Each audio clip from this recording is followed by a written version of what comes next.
Dando sequência às nossas leituras, eu escolhi hoje um trecho de um livro que, caramba, esse livro é importante demais na minha vida.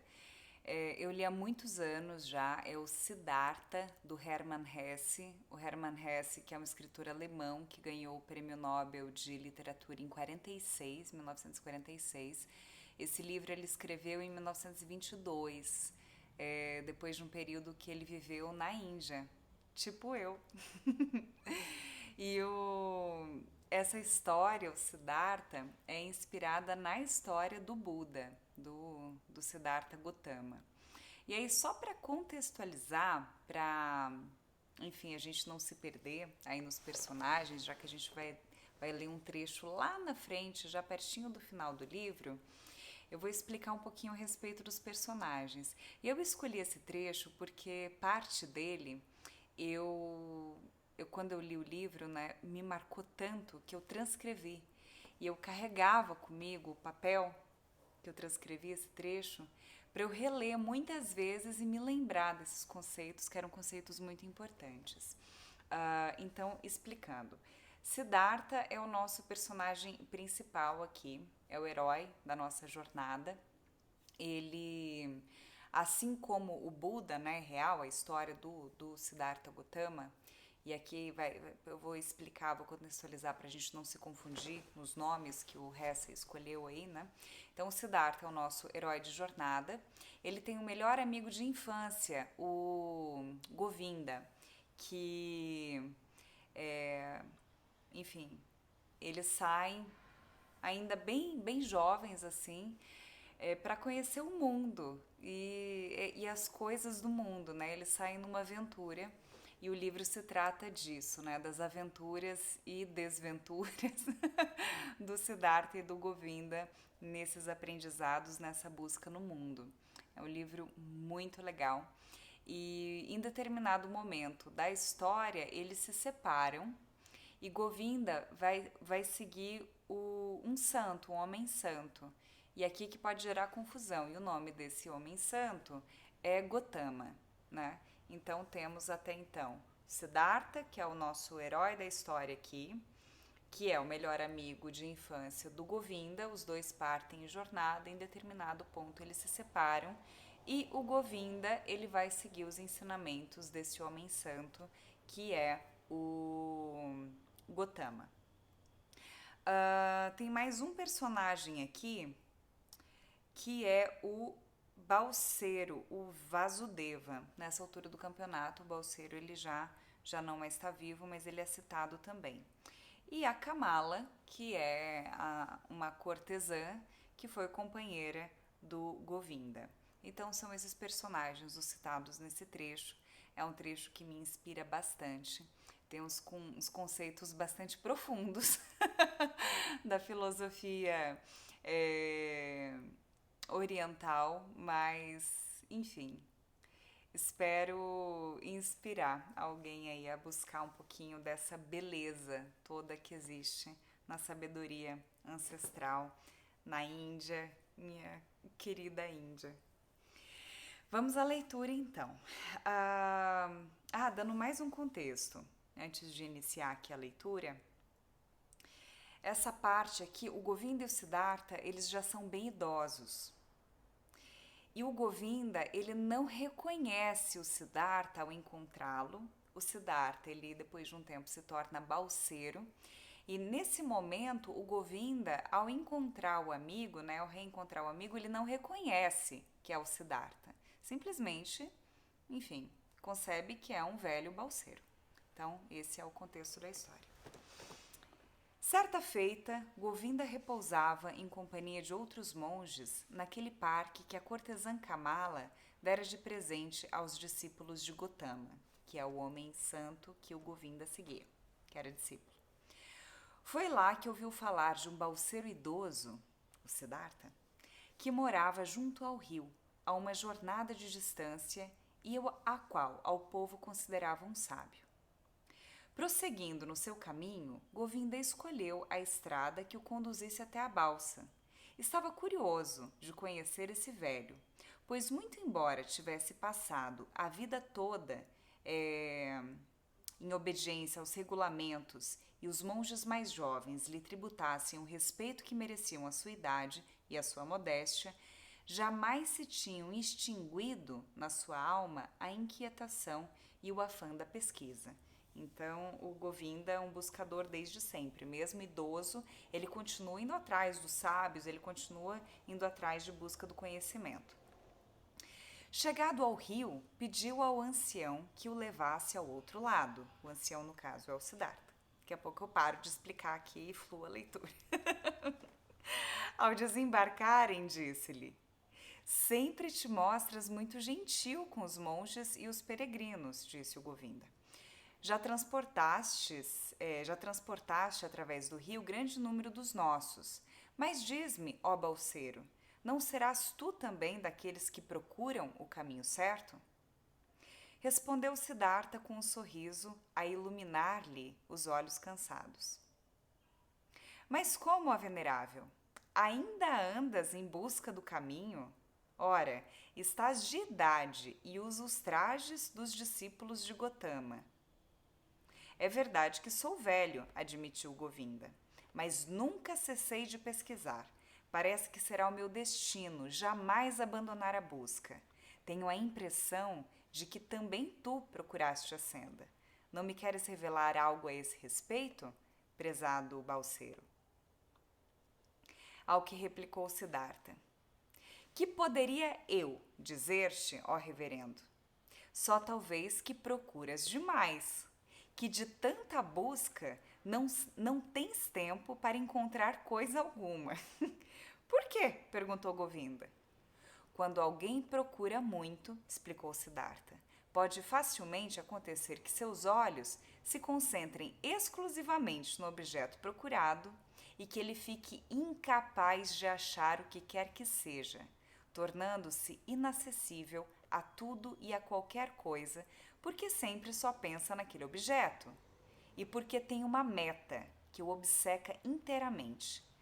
Procurar significa ter uma meta, mas achar significa estar livre, abrir-se a tudo, não ter meta alguma. Pode ser que tu, ó venerável, sejas realmente um buscador, já que, no afã de te aproximares da tua meta, não enxergas certas coisas que se encontram bem debaixo dos teus olhos. Ainda não te compreendo inteiramente, insistiu Govinda. Que queres dizer com isso? E Siddhartha respondeu: em outra época, ó venerável, há muitos anos, já estiveste aqui, à beira deste rio, junto à riba. Viste um homem que dormia. Sentaste-te a seu lado, a fim de velares o seu sono. E todavia, ó Govinda, não reconheces aquele homem? Aqui ele está falando de um trecho anterior que o Govinda reencontra, já há muitos anos, o próprio Siddhartha. Pasmo, como que enfeitiçado, o monge fitou o olho do balseiro, o rosto do balseiro. Serás mesmo, Siddhartha? Perguntou em voz balbuciante. Também desta vez não te teria reconhecido. Saúdo-te de todo o meu coração, ó Siddhartha. Sinto-me realmente feliz por ver-te mais uma vez. Mudaste bastante, meu amigo. Pois então, ficaste balseiro? Siddhartha sorriu jovialmente. Sim, sou balseiro. Há pessoas, Govinda, que necessitam transformar-se frequentemente e usar fantasias de toda a espécie. Sou uma dessas pessoas. Seja bem-vindo, meu caro. Passa a noite na minha cabana. Govinda pernoitou na casinha de Siddhartha, dormiu no leito outrora ocupado por Vesudeva. Dirigiu inúmeras perguntas ao amigo de infância. Siddhartha teve de contar-lhe muita coisa da sua vida. Quando na manhã seguinte chegou a hora de continuar a romaria, Govinda disse, depois de alguma hesitação: antes de eu prosseguir na minha jornada, permite-me mais uma pergunta, Siddhartha. Tens alguma doutrina, algum credo, algum conhecimento que te oriente e te ajude a viver praticando bem? Ora, meu amigo, tornou Siddhartha, Tu sabes muito bem que já na minha mocidade, naqueles dias que passamos lá na floresta, em companhia dos ascetas, cheguei a desconfiar de doutrinas e de professores, a tal ponto que lhe virei as costas, e assim me conservei. Desde então, porém, tive numerosos mestres. Uma formosa cortesã serviu-me de instrutora durante longos anos. Um comerciante abastado ministrou-me ensinamentos. Alguns jogadores de dados deram-me aulas. Certa feita, um peregrino, discípulo de Buda, foi meu mestre quando permaneceu sentado perto de mim enquanto eu dormia na selva, por ocasião de uma romaria. Também a ele devo certas noções e lhe fico grato por isso, muito grato. Mas a maior parte do que eu aprendi veio-me do rio e de meu predecessor, o balseiro Vasudeva. Foi um homem simples esse Vasudeva, nenhum filósofo, mas sabia o necessário, tão bem quanto Gotama, o homem santo. Reputo-o um ser perfeito, um santo. Parece-me, disse Govinda, que ainda gostas de uma pontada de ironia, amigo Siddhartha. Acredito no que dizes. Sei que não seguiste nenhum mestre, mas supondo que não tenhas descoberto doutrina alguma pelo teu próprio esforço, não achaste pelo menos certas ideias e percepções que sejam tuas e te facilitem a existência? Se comunicasses algo a respeito delas, alegraria o meu coração. Na verdade, me vieram algumas ideias, respondeu Siddhartha. E de quando em quando tive percepções. Ocorreu-me, às vezes, sentir por uma hora e mesmo durante um dia inteiro a presença do saber no meu íntimo, assim como sentimos o pulso da vida no nosso coração. Certamente refleti sobre muita coisa, mas seria difícil para mim transmitir-te os meus pensamentos. Olha, meu querido Govinda, entre as ideias que me descortinaram, encontra-se esta. A sabedoria não pode ser comunicada. A sabedoria que um sábio quiser transmitir sempre cheirará a tolice. Estás brincando? Perguntou Govinda. Não brinco, não. Digo apenas o que percebi. Os conhecimentos podem ser transmitidos, mas nunca a sabedoria. Podemos achá-la, podemos vivê-la, podemos consentir em que ela nos norteie, podemos fazer milagres através delas, mas não nos é dado pronunciá-la e ensiná-la. Esse fato já o vislumbrei às vezes na minha juventude. Foi ele que me afastou dos meus mestres. Uma percepção me veio, ó Govinda, que talvez te afigure novamente como uma brincadeira ou uma bobagem. Reza ela. O oposto de cada verdade é igualmente verdade. Isso significa: uma verdade só poderá ser comunicada e formulada por meio de palavras quando for unilateral. Ora, unilateral é tudo quanto possamos apanhar pelo pensamento e exprimir pela palavra. Tudo aquilo é apenas um lado das coisas, não passa de parte, carece de totalidade, está incompleto, não tem unidade. Sempre que o Augusto Gotama, o homem sábio que o Govinda seguia, nas suas aulas nos falava do mundo, era preciso que o subdividisse em samsara e nirvana, em ilusão e verdade, em sofrimento e redenção.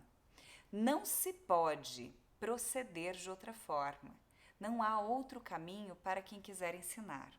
Mas o próprio mundo, o ser que nos rodeia e existe no nosso íntimo, não é nunca unilateral. Nenhuma criatura humana, nenhuma ação é inteiramente samsara, nem inteiramente nirvana. Então, o que ele está dizendo? Que nada na existência é unilateral. Que tudo tem os dois lados. Tudo tem a sua contraparte. E que quando a gente, enfim, usa palavras para descrever algo, a gente está descrevendo algo de forma unilateral, não está na completude, né? Por isso que a sabedoria não pode ser transmitida. Vai ficar mais claro, talvez, ou mais confuso aqui mais pra frente, mas presta atenção. Eu acho incrível isso. É muita sabedoria aqui, ó, condensada. Esse Hermann Hesse é um cara, olha, esperto ele. Esperto no sentido de foda, foda pra caramba. Homem algum é totalmente santo ou totalmente pecador. Uma vez que facilmente nos equivocamos, temos a impressão de que o tempo seja algo real. Não, Govinda, o tempo não é real, como verifiquei em muitas ocasiões. Ai, Deus, aqui vai ficando bem viagem, mas faz todo sentido. E se o tempo não é real, não passa tampouco de ilusão, aquele lapso que nos parece estender-se entre o mundo e a eternidade, entre o tormento e a bem-aventurança, entre o bem e o mal. Mas como? Perguntou Govinda angustiado. Presta atenção, meu querido amigo, muita atenção, você aí também. Essa aqui foi a parte que eu escrevi e carreguei comigo durante um tempão. Essa aqui. Ah, chegou! O pecador que eu sou e que tu és é pecador, mas um dia voltará a ser Brahma. Em determinado momento alcançará o Nirvana e será o Buda. Mas olha bem, esse um dia é apenas uma ilusão, um termo convencional. O pecador não se encontra a caminho do estado de Buda, não está em plena evolução, muito embora o nosso cérebro seja incapaz de imaginar as coisas de outro modo. Ou seja, a gente entende as coisas numa forma linear, mas não existe isso passado, presente e futuro. O tempo é uma criação nossa. Pelo contrário, o pecador já se acha contido hoje, agora mesmo, o futuro Buda.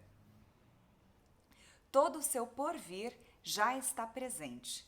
Tu deves respeitar na pessoa desse pecador, na tua própria pessoa, na de qualquer homem, o Buda em botão. O Buda possível, o Buda oculto. O mundo, amigo Govinda, não é imperfeito e não se encaminha lentamente rumo à perfeição. Não. A cada instante é perfeito. Todo e qualquer pecado já traz em si a graça. Em todas as criancinhas já existe um ancião. Nos lactentes já se encontra a morte. Como em todos os moribundos, há a vida eterna. A homem algum é dado perceber até que ponto o seu próximo já avançou na senda que lhe coube. No salteador e no jogador, o Buda espera sua hora. E no Brahmane, o salteador. Na meditação profunda, oferece-nos a possibilidade de aniquilarmos o tempo, de contemplarmos simultaneamente toda a vida passada, presente e futura. Então fica tudo bem, tudo perfeito, tudo Brahma. Fazer uma analogia com aquilo que a gente leu, lá em Nietzsche, naquele momento que ele está descansando no pé da videira e ele julga que passou metade de uma eternidade ali naquele sono do meio-dia, e quando ele se dá conta ainda é meio-dia, foram apenas alguns instantes, mas ele naquele instante coube toda aquela experiência, toda aquela vivência. É disso que o livro está falando aqui. Por isso, o que existe me parece bom. A morte, para mim, é igual à vida. O pecado é igual à santidade. A inteligência igual à tolice. Tudo deve ser como é. Unicamente o meu consenso, a minha vontade, a minha compreensão carinhosa são necessários para que todas as coisas sejam boas, a ponto de somente me trazerem vantagens sem nunca me prejudicarem. É a aceitação, né, de tudo que acontece com a gente como mestre, algo de bom e algo de ruim também. No meu corpo e na minha alma fiz a experiência de quanto carecia do pecado, da volúpia, da cobiça, dos bens materiais, da vaidade. Aqui ele está falando da história do livro, né? Ele passa por tudo isso. Ele fica rico, ele contrata a cortesã para ensinar os prazeres da vida. Enfim, ele cai, ele sobe, tudo, né? De quanto precisava até do mais abjeto desespero para que aprendesse a desistir da minha obstinação.